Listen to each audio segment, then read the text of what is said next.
but very close to skin, huh? Very close to skin. Like, yeah, Right? only, yeah, basically it should be more of the screen. Yes, correct. And I will start. Started? Yeah. Okay, how to do ultrasound for the lateral epicondyle or tennis elbow. So this is the lateral humeral condyle or lateral epicondyle, and if I focus and I will tell you the findings. So this is the lateral epicondyle. 50% will be the common extensor tendon and 50% the radial quadratic ligament. But it is not exact where to where is the extensor tendon and where is the radial quadratic ligament, and this is the radial head. So just go again to focus the common extensor tendon. So we can see these are the common extensor tendon, quite big, and there is a muscle here which is, we call it extensor carpi radialis longus, and this inner part is the radial quadratic ligament, and this is the radius. So now, as we know that tennis elbow is nothing but 90% the tendinosis of the ECRB. So we have to focus the ECRB. The technique of the ECRB is that you have to go a little bit away, and so that we will focus totally on the ECRB. So from here, from the same image, I'll just go superiorly. When I go superiorly, see the radius is out, and this tendon is ECRB. This tendon is ECRB, and this is the ECRL muscle. So this is the ECRB. Now this is the longitudinal. For the transverse, I will make transverse and go more distal to focus the muscles. So now these are the important muscles of the forearm. So here we have, this is the extensor communis muscle. This is the extensor communis muscle, and this is the typical. This is the extensor communis muscle. This is the ECRB. This is the ECRL, and again this is the ECRL, ECRB, extensor communis, and if you call small one is the extensor GT minimi. So extensor communis, extensor GT minimi, extensor carpi ulnaris.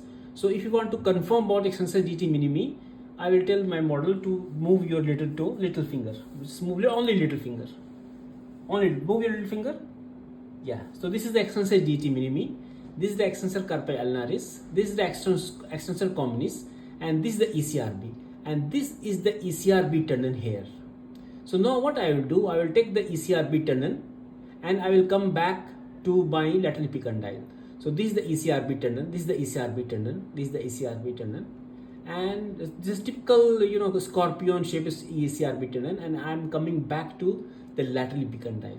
So now I am in the back lateral epicondyle, and this is the typical ECRB tendon. ECRB tendon. This is the ECRB tendon. So anybody want to do any therapy like dry needling or PRP, you find here tendinosis and partial tear. You can get it and you can do the treatment. So this is the how to focus the ECRB. So again, once more, it will go distally. This is the ECRB muscle. This is the scorpion shaped tendon, and this is the main ECRB tendon. This is the extensor communis. These are the superior muscle. This is the posterior interosseous nerve. This is the radial head, and this is the ECRB tendon. Just come back, and this is the ECRB. And same longitudinal, we can see this is the ECRB which I showed you before. This is how to focus ECRB in the tennis elbow. Now coming back to the radial quadratic ligament. So I will go back to my previous image, which is this, which is the main image for the lateral epicondyle. From here, what I will go, I will focus the radial quadratic ligament. So how to focus only radial quadratic ligament? So from the radius, I will go here a little bit more distally.